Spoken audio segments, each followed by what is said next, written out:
I'm Josh Schwartz. I'm with Retirement Plan Advisors, and we have with me Beth Cleary, the Executive Director of the City of Milwaukee Deferred Compensation Plan.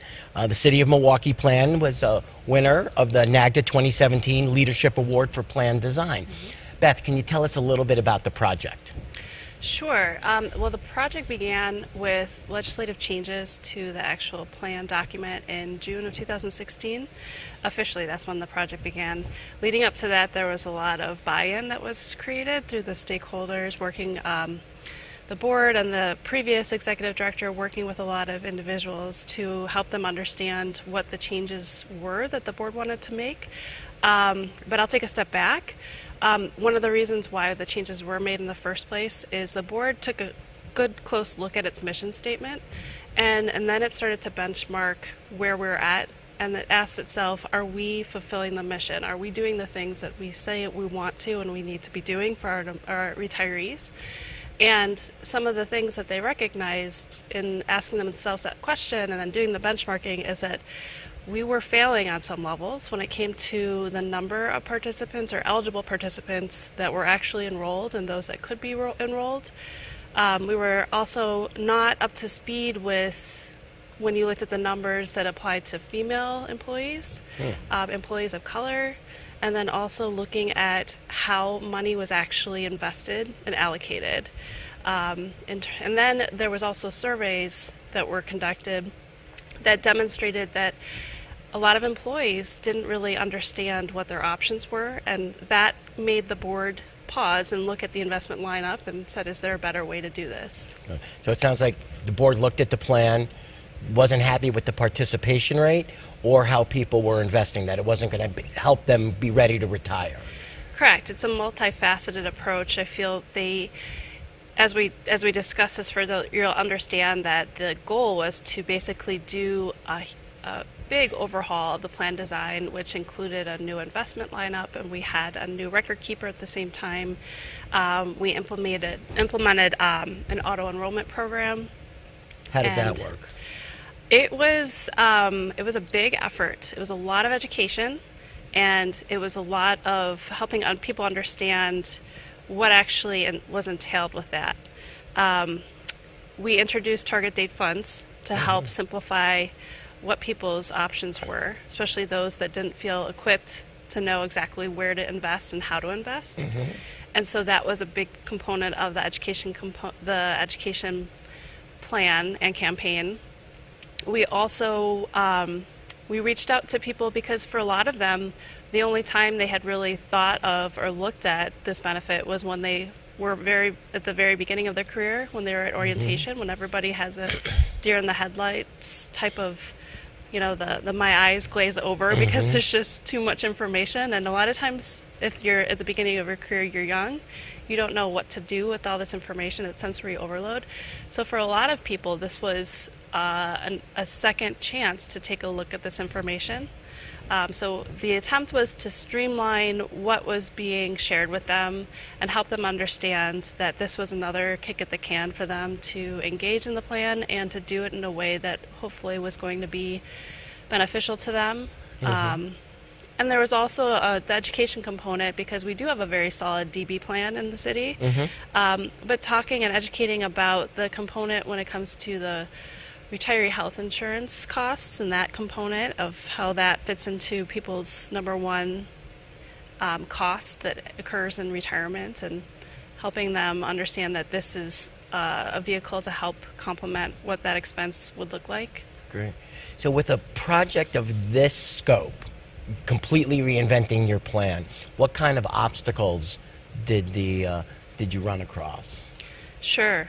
Well, there's a lot of misperceptions and misunderstandings, a lot of thinking that this was somewhat paternalistic, us telling people what to do and how to do it, the fear of we're taking choice away from them, even though everybody was subject to the auto-enrollment process, and especially this initial go-around, given that we had an entire new investment lineup, which defaulted into a sweep to target date funds for those that didn't affirmatively make an election.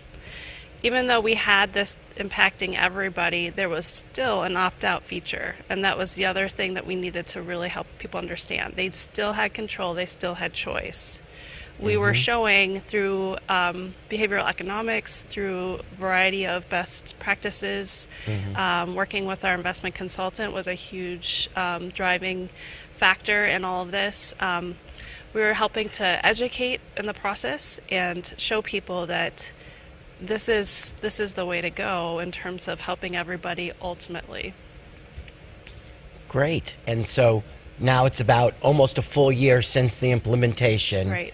How does the plan look today? Well, I was very pleased to report to the Finance and Personnel Committee with the city in May. We looked at a snapshot of where we were with the stats.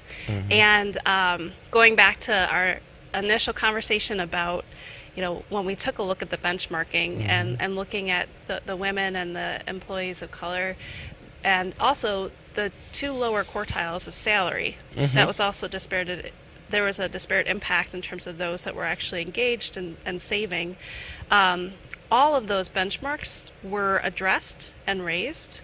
And so it was a very good story to tell and to show, hey, look, this worked. I mean, we're getting these populations engaged. We're helping our employees prepare for being able to retire with dignity and being retirement ready. That's great. So it sounds like you have more people saving more and investing better. That's what we'd like to think. And that's what the numbers show. That's what the numbers show. Yes. So was it worth, grabbing the bull by the horn and reinventing your entire plan? Yes. And I think, it was a very, very ambitious project because the goal was to also streamline and to do a lot of changes at once so that you weren't whiplashing the participant and say, well, now what? And so it was trying to compact it all into one big change. And the issue, I think, one of the biggest issues is that there's somewhat of a confusion when people, for example, we changed our record keeper at the same time as well. And a lot of people just assume that the record keeper is the one investing everything and all the changes are due to them being the new record keeper. So helping to educate on those lines as well is still what we're seeing now. But ultimately, yes, we hit our goals and we continue to do that. And if you are interested specifically what type of goals and stats we're talking about, please. So when we did the benchmarking, and as of January 2016, and we took a closer look at where we're at, a third of eligible employees were not participating in the plan. Only a half of the female employees were participating, and less than a half of African American employees were participating. And then we also looked at the allocation of the assets that were discussed, and 27% of plan assets were invested in stable value.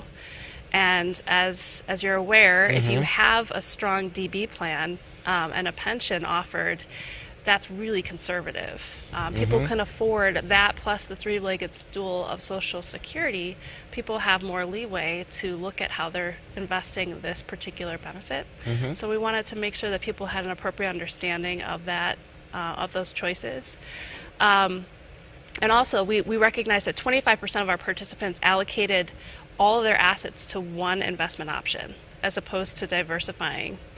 And so we were also looking at the weighted average income replacement ratio for general city employees. And I should note that the targeted employee groups that we're working with for this plan redesign were just general city. So fire and police, they actually still are unionized within the city of Milwaukee.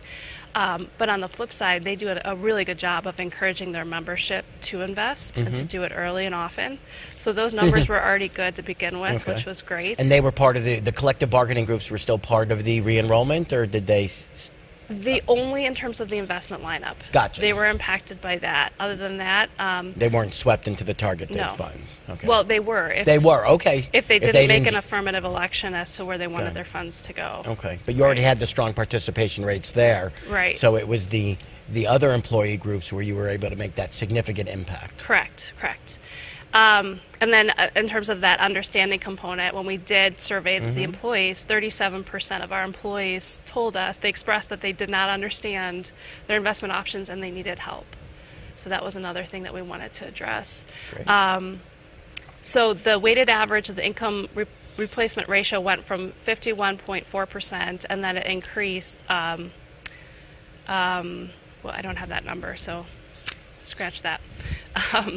But that was a lower number than what we were hoping for. So the biggest components as to like how we went about doing the large big picture plan design changes. The biggest components were we wanted to just simplify the investment menu. We wanted to be transparent with the fees and what was being charged and how. So that was another change that was made. So we added the white label fund options. We also replaced the risk management funds with the target date funds. We implemented the auto enrollment, which again, initially last year this time, it was everybody. And then going forward, it applies to employees that are currently not enrolled in the plan or saving less than 3%. So annually, we're going to be targeting that group. We went from a population of, I believe, 7,500 active employees that were impacted last year. And then this year, with the second round of the auto enrollment, we have approximately 1,100 employees that we're targeting.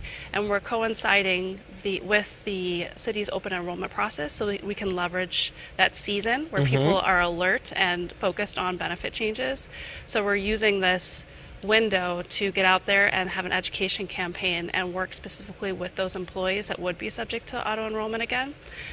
We also built in an auto, let's see. Auto escalation? Yes, auto contribution, yes. We built in the auto contribution escalation component, an auto contribution escalation component. And when we did that, it was left to the board whether or not they wanted that to be automatic every single year or left to choice by the employee. And it was decided this year to leave it up to choice by the employee because there were other impacts of cost shifting occurring with other health benefits. Right. And yes, exactly. And so the implementation of the auto enrollment, that was the biggest heavy lift, I would say, that occurred last year. This year, I'm happy to report that it's going a lot more streamlined. The communication strategy and the campaign efforts have been going really well. That's great.